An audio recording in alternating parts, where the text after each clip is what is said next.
Welcome to Chu. Flash everyone.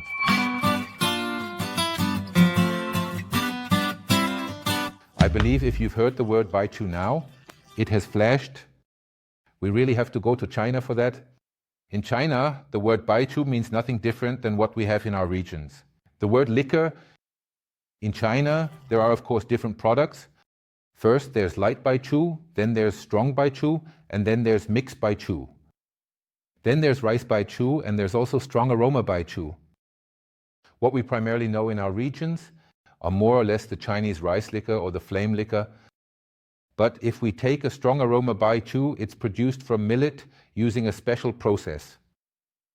For example, Mudai is a state with 40,000 inhabitants, 30,000 of whom work in the distillery. It is unbelievable, where the individual bottles 100, 150, 100, 150, 100, 140 euros in the duty-free shops. It has its own taste. It's a unique culture. If you now expect me to describe these products, I will find it difficult. It is easier to buy from these groups the products I just described and do the test yourself. Some of the products are a bit milky, partially. You wonderfully dive into beer flavors, especially with sauce. With Chu, the aroma also strongly leans towards beer and chocolate. But these products are always consumed with food, never alone. So never alone, but you always have to think about it.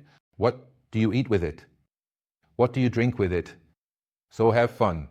With your next meal, with a Chinese baijiu, with a Chinese liquor. Cheers.